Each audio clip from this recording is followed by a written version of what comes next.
All right, so we just got sent these new pack of stick worms, a Senko look-alike from this new brand. So I'm just gonna go ahead and take a look at what they sent. First glance, the colors are perfect. It's exactly what I normally use for bass all over the country. I'm down in North Carolina, but we've caught them all over the United States on these colors. Kind of like just a general green pumpkin is the first set here. A little watermelon red with a little red flake in there. We got a black blue, always a producer. Probably this one would probably be called the watermelon candy, or maybe a green pumpkin candy with some pink and green flake in there. And the last one is kind of like, I've heard it called sprayed grass, but it's kind of like a chartreuse belly with a green pumpkin or a watermelon on the top. They're 5-inch. They actually, I use a lot of yum baits, so it's very kind of similar to size and feel to the yum dinger, and it does have the hook slot. I don't know if you can see it there. So when you'll Texas rig that, the hook will kind of lay right in there, and you can kind of just expose that tip. I can grab a hook real quick and kind of show what that might look like. All right, so I got my hook tied on and getting this set up ready with one of these new worms we're gonna try.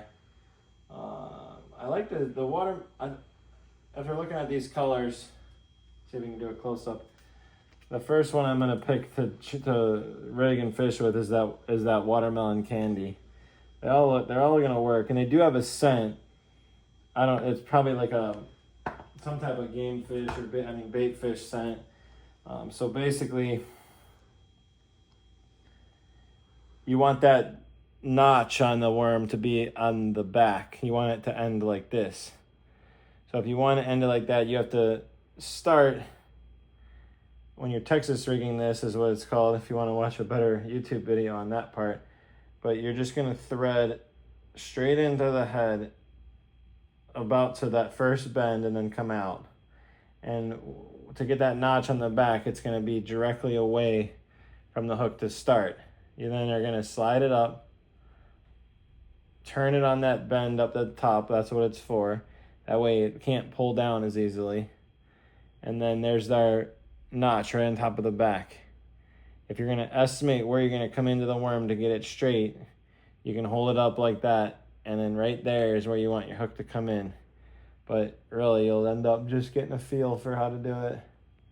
Bend it up, come through, right through the center of that notch. And there you are. And now the hook point, you can hook it right back through a little bit, but it'll lie nice and straight right into that notch. And now you're ready. Pretty much fish these motionless. Most of your bites will come on the fall. And then you can twitch it through on the way back in, but most of your bites are going to come on that initial fall. So we have this worm rigged and ready. So I'll hook it up and get ready to head out tomorrow.